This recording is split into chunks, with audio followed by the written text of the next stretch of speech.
ব্যথা, ব্যথা ডাক্তার হাঁটতে দেখো পারে নাই? না। হ্যাঁ, কি বলেছিল ডাক্তার?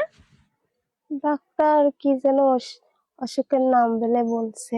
আচ্ছা, এতদিন ভালো থাকলে কলেজ পর্যন্ত পড়তাম, সবাই হাঁটে, সবাই কত কিছু হাঁটে, আমার কিছু চাই না। ঘরের ভিতর শুয়ে থাকি, আমার মাই সব, বাবাও মরে গেল, আর কে দেখাবি, আমার আর কে আছে? চোখের সামনে যখন বান্ধবীরা কলেজে যায় তখন তোমার কতটা কষ্ট হয়? কষ্ট মানে বুক ফাটে যায়।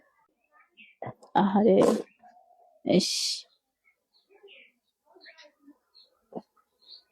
এখন কি হাঁটতে পারবে তুমি?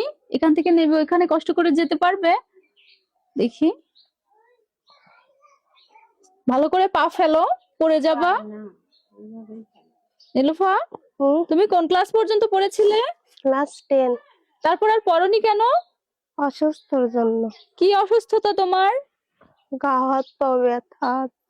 গা হাতা? কতদিন আগে ডাক্তার দেখিয়েছিলে? 5 বছর। 5 বছর আগে? এই 5 বছর পরে আর কোনো ডাক্তার দেখাও নাই? না। তোমার বাবা কই? বাবা মারা গেছে। আমার বাবা মরে যাওয়ার পর আমার একটা ছোট্ট ভাই আছে, সে আমাকে কামাই করে খাওয়ায়। ছোট ভাইয়ের বয়স কত? ডাক্তার দেখাতে পারে 14। 14 বছর? মানে 14 বছরের ছোট্ট একটা বাচ্চার উপর তোমাদের এই সংসার এখন? আগেই বলেছিলাম জীবন সত্যি বাস্তবতার কাছে হেরে যায়।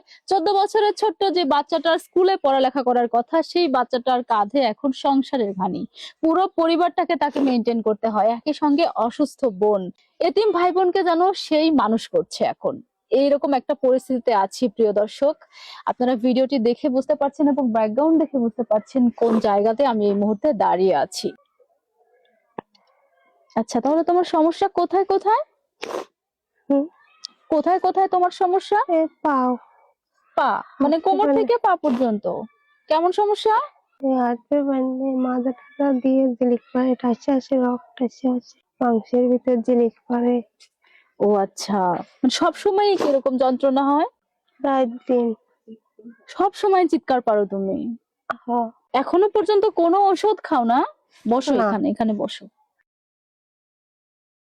প্রিয় দর্শক, এতিম এই মেয়েটার এখন একমাত্র অবলম্বন হচ্ছে 14 বছর বয়সী ছোট্ট এক ভাই, যার উপর কেন্দ্র করে যে বাড়িতে অবস্থান করছি এই পুরো পরিবারটা চলছে। যেন 14 বছর বয়সী এতিম সেই ছেলেটি মা এবং এতিম অন্যান্য ভাই বোনদের দায়িত্ব নিয়েছে। এই এক নির্মম বাস্তবতার সাথে আছি প্রিয় ভাই বোন।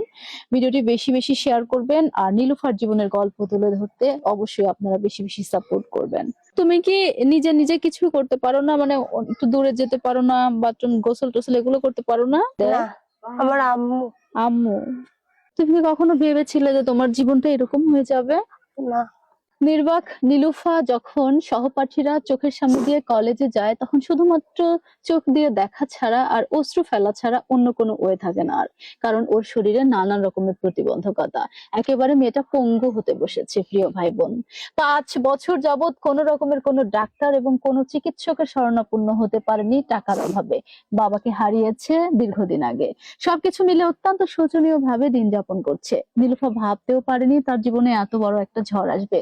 আর 5টা মেয়ের মতো সেও স্বপ্ন দেখেছিল হয়তো পড়ালেখা করবে, নিজে পায়ে দাঁড়াবে, সমাজ এবং দেশের জন্য কিছু করবে। আজ সেই স্বপ্ন যেন দুঃস্বপ্নে পরিণত হয়েছে। কত সুন্দর দিন ছিল, মেয়েটা স্কুলে পড়তো, ক্লাস 10 অব্দি পর্যন্ত পড়ালেখা করেছে, আজকে দেখেন কি অবস্থা। প্রিয় ভাই বোন, নীলুফার জীবন অত্যন্ত শোচনীয়। নীলুফার ভিডিওটি বেশি বেশি শেয়ার করবেন, আর নীলুফার চোখের পানি মুছে দিতে অবশ্যই সহযোগিতার হাত বাড়াবেন, যাতে করে মেয়েটা একটু চিকিৎসা করাতে পারে, একটু স্বাভাবিক জীবনে ফিরে আসতে পারে। নীলুফা, তোমার এই ভিডিওটা দেশ এবং বিদেশের অনেক ভাই বোন দেখছে, যারা অনেক সহৃদয়বান, যারা চাইলে তোমার এই যে কষ্ট, তুমি ভাত পাচ্ছ না, তোমার এত অসুখ, তারা সহযোগিতা করতে পারে। তোমার সাথে যোগাযোগ করবে কিভাবে? 01767357312।